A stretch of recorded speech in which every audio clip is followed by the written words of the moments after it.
Okay, so I just wanted to spend some time talking about overs and unders, both in attack and in defense. So just to go through some of the basic stuff, and just to be clear why we do certain things. So in attack, this is, let's say these are our channels of attack, and this is how we're set out. So overs would be, so one can go either way. So let's say one's going to attack overs to the left. They would be attacking outside. So if one is their defender, overs is attacking outside there. So there. 3 would also be going overs, so would be attacking this way. 5 would be attacking overs here.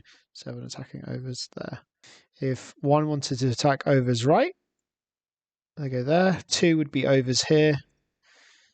4 would be overs here, 6 would be overs here, 8 would be overs here. So in relation to the ball, where the ball is, it is on the outside of the channel. In contrast, if we were going unders, so let's say one was just going forward, 3 and these guys were going unders, they'd be attacking in this way, 5 would be attacking unders this way, 7 would be attacking unders this way. Let's say 2 is attacking unders, they'd be going through here. 4 would be attacking here, 6 here, and 8 here. That's a lot of arrows there, so I'll just get rid of those. So if one is going forward, these are the unders lines, so they'd be attacking inside their defender. So if we look at 6, for example, they're running on the inside of 6, not on the outside. If they were running on the outside, that would be overs. But they're running on the inside, so it's unders. So the reason why it's important to call this is that if 1 decided that they were going to run overs, we're running in this gap, and 3 decided that they were going to run unders, they'd be running into the same gap. So you can get all sorts of problems here. You can get blocking, you can get contacts. It's also extremely easy to defend because you can actually just defend both of the attackers with one defender. So you want to kind of avoid going in through the same channel. So this blue line, you don't want 2 attackers going for the same spot.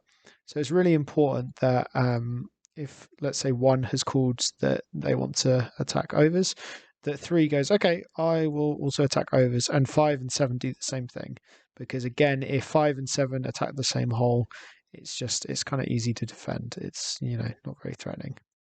So in defense, what we generally say is that we defend unders. If we look at the reds, they are all in the middle of their channels and they are all defending their attacker square on.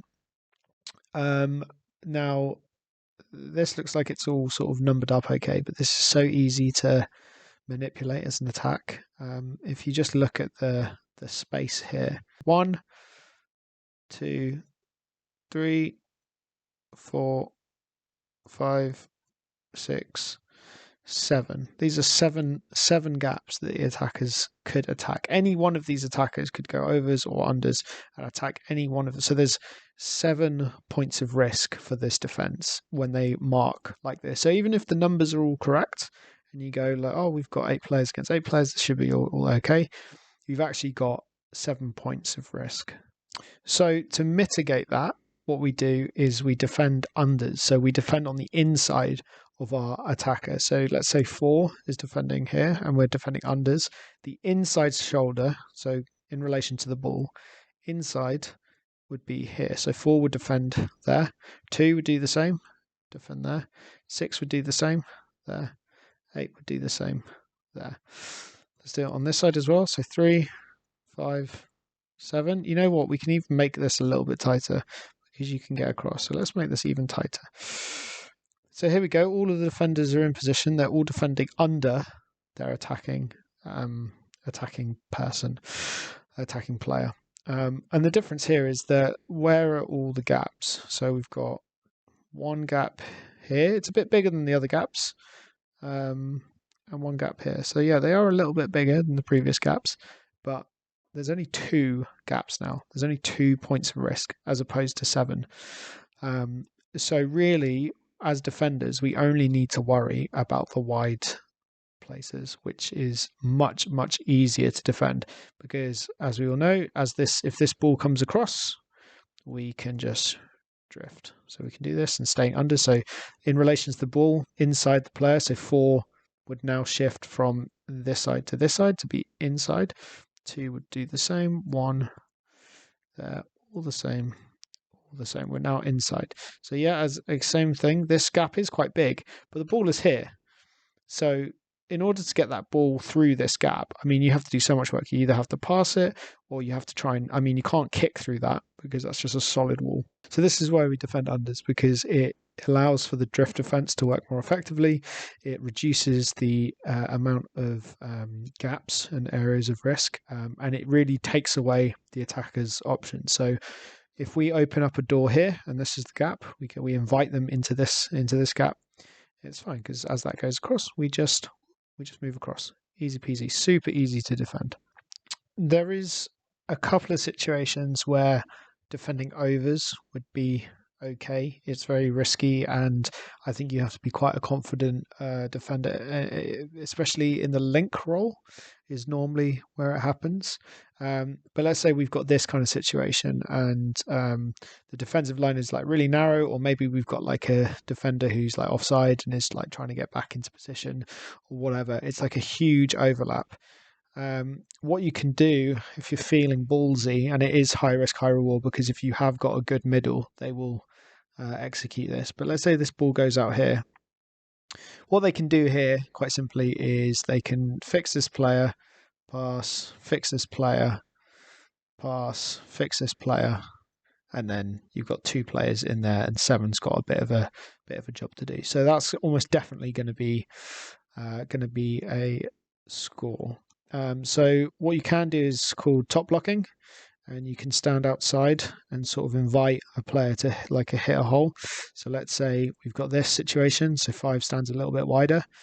2 is the middle and decides to throw like the long ball over, the speculative ball. As that ball is gliding over and about to 3, 5 can come in and go wham straight and make that tag like there on the outside. 3 will not be able to get that pass on the outside because 5 is basically blocking off that option. This is also how you can kind of stop a miss pass. So let's say you've got like 7 and 5 looking here. 2's looking for the big spectacular. These guys are sort of coming up a little bit. The spectacular Cipriani-esque pass is the one that goes all the way over the top there. That's an extremely difficult pass to make.